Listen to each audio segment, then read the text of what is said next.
مدینہ اور دمشق ابن اساکر جلد نمبر 4 صفحہ 360 کے اندر فرماتے ہیں کہ حضرت عباس بن عبد المطلب فرماتے ہیں کہ صلی اللہ علیہ وسلم بچپن کے اندر جھولے کے اندر بھی عام بچوں کی طرح روئے نہیں تھے۔ تو حضرت عباس فرماتے ہیں کہ میں نے کریم آقا سے پوچھا یا رسول اللہ صلی اللہ علیہ وسلم، جب آپ چھوٹے سے تھے تو میں دیکھتا تھا کہ آپ اپنے ہاتھوں سے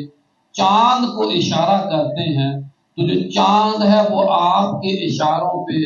مومنٹ کرتا تھا، ہلتا تھا۔ تو پھر فرمایا کہ اے نبی صلی اللہ علیہ وسلم وہ کیا معجزہ تھا کہ آپ روتے بھی نہیں تھے؟ تو کریم آقا نے فرمایا کہ اے میرے چچا جان حضرت عباس رضی اللہ تعالیٰ عنہ، وہ جب میں اپنی انگلیوں کو اشارے سے چاند کو دیکھتا تھا، جدھر میں اپنی انگلیاں ہلاتا تھا، اپنا ہاتھ کو ہلاتا تھا، وہ صرف ہاتھ ہلانا نہیں تھا بلکہ میں اس وقت بچپن کے اندر چاند سے باتیں کرتا تھا۔ اب دیکھیے اللہ پاک کی ذات نے دنیا کا واحد انسان، اشرف المخلوقات میں بھی سب سے اعلیٰ مقام جس شخصیت کے جس ہستی کا ہے وہ کریم آقا صلی اللہ علیہ وسلم ہے۔ میں اور آپ اپنے بچوں کو یا دنیا کا بڑے سے بڑا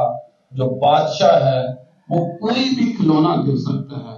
لیکن مجھے یہ بتائیے کہ کائنات کے اندر کیا کوئی بندہ اپنی اولاد کو چاند کو بطور کھلونا دے سکتا ہے؟